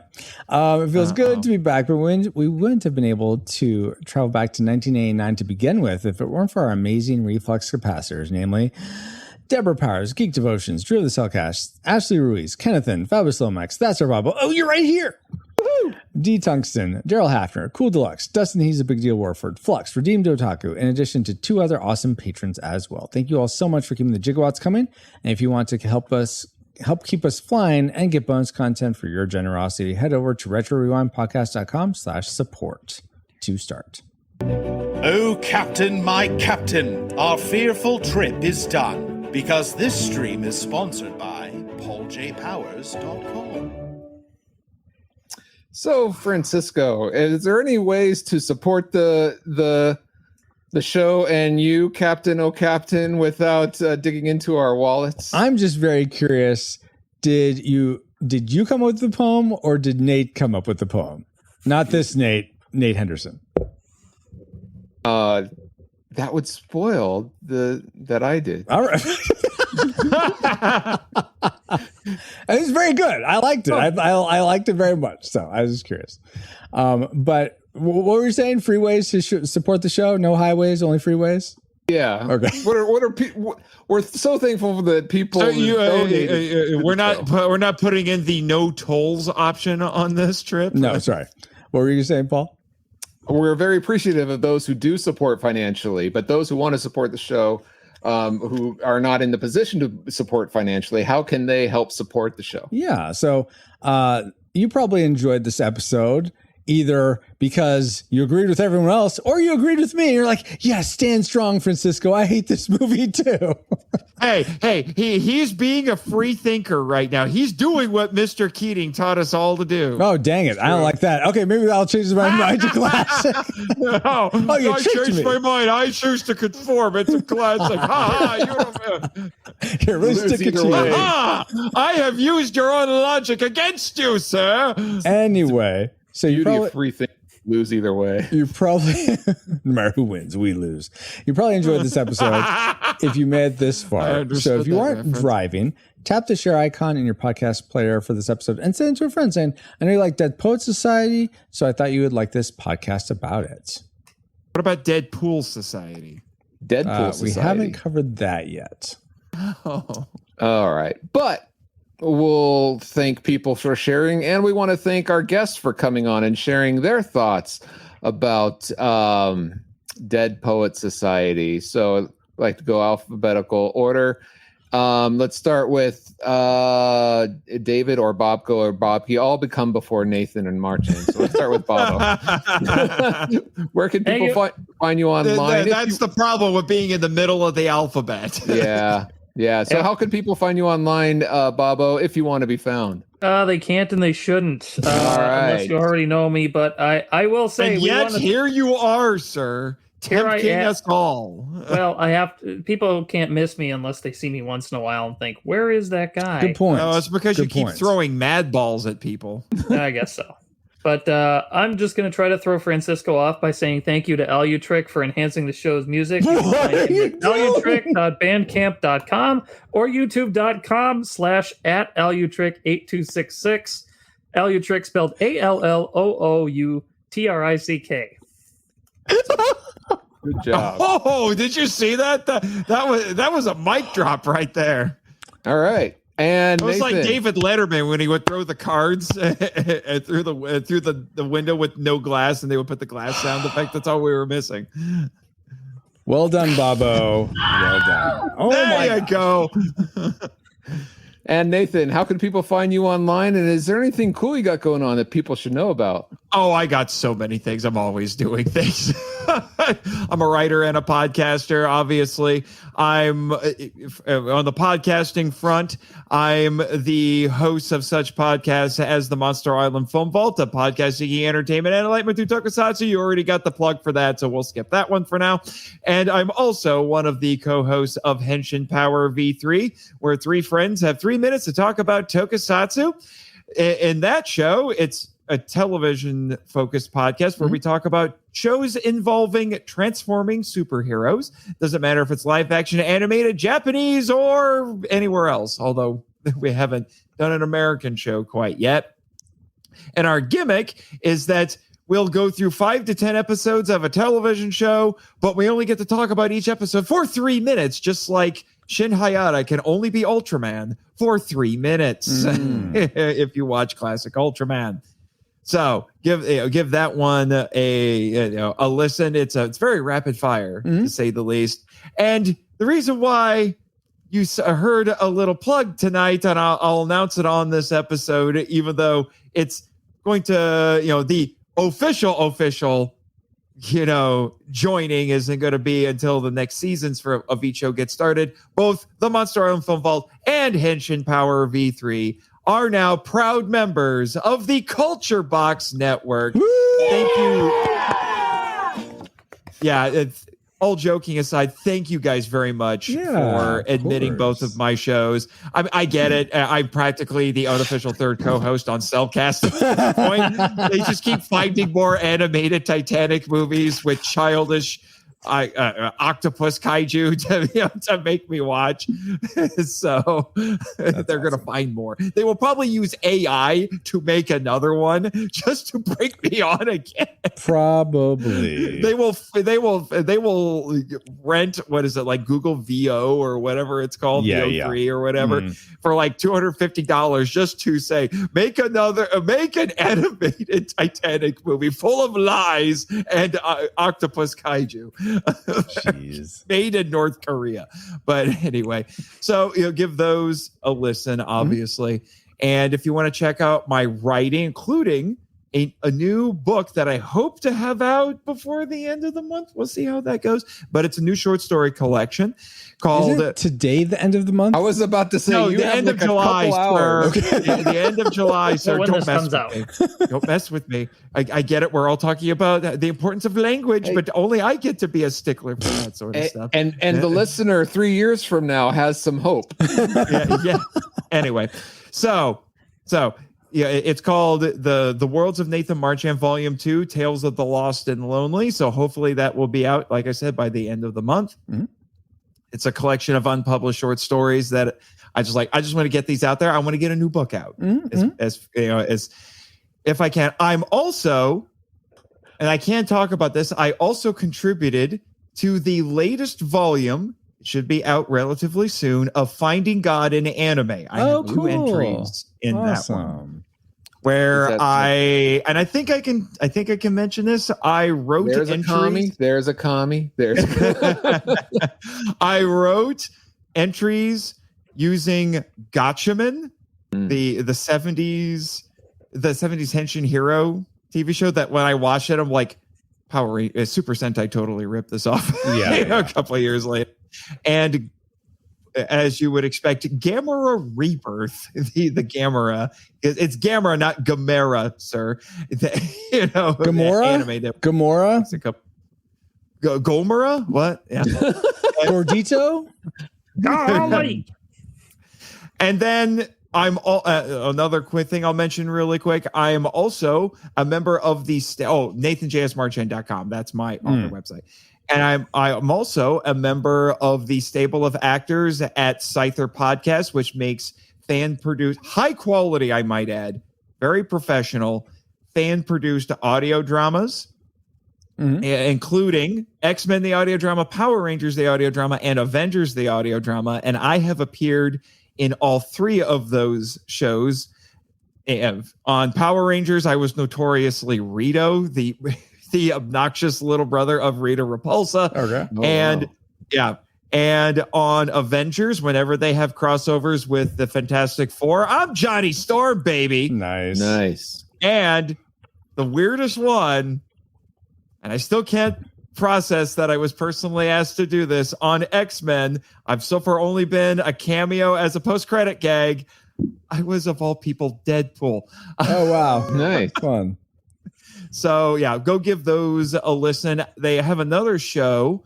I was going to say, did they have opening for Gambit for a Cajun accent? Gambit's already been cast. Oh, no, sorry, Francisco. but that could have been Gambit. Oh, that could have been Gambit. It breaks my heart. But then we could have had a funny conversation where I could be like, he was like, who was your speech coach? The Minions? What are you saying? This is my Cajun accent. This is very Cajun. But they also have another show called Trial of Bruce Wayne, which this is not hyperbolic. This is one of the most unique Batman stories I've ever seen. And I will be appearing on that show, but I won't say as who yet. Oh, it sounds like a riddle to me. He's already been on the show. So, and it was one of my friends, and I told the guy running the show, I was like, if it comes down to me and him, go with him, please, because he loves this character. Well, very, very cool. Thank you so much, Bobo and Nathan and just really appreciate you guys being on the show. Also, thank you to my awesome as schoolmates. Yeah, I guess we were schoolmates. Schoolmate Paul, and all you rewinders, new and old, for another fun voyage. I was gonna play the out you trick, but Bobo beat me to the punch. So good job, Bobo. Thank you, Alan Trick, for enhancing our audio. Yeah, I will leave it to Paul next. Oh, you don't want to find people. You don't want people to find you on Discord. Okay, or play the. Oh, thank you, also, Paul. I want to thank you again. Sorry, I messed up. That's my fault. Links in the show notes. Like and subscribe. There you go. And you're welcome. I am pauljpowers.com. You can find out what I've been up to lately and all my social media links at pauljpowers.com. You can find me on our Discord for show announcements or just to say hi. Join us there at retrorewindpodcast.com/Discord. This podcast is a proud member of Culture Box, a curated collection of podcasts, videos, and articles that will provide you a balanced meal of content. You will find culture celebrated for its past and future, satirized for its extremes, explored in study, and created anew in story. Point your web browser to culturebox.media. As the blabbering schoolmaster just said, we are now part of Culture Box Media Network. Find all the shows unpacking truth through story, comedy, and geekery, and now featuring the Monster Island Film Vault at culturebox.media. Yes, thank you, EXO, and thank you for listening. We pray you are all more joyful today than when you first hit play. But like a Pokemon, we gotta catch you all for Three Amigos, our next adventure on the Retro Rewind podcast. Retro Rewind mission complete. Proceed to base to await next mission.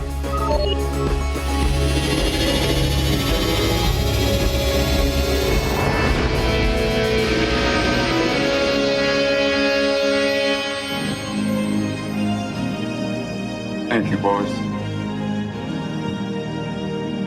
Thank you. Your line is, I wish to free the genie.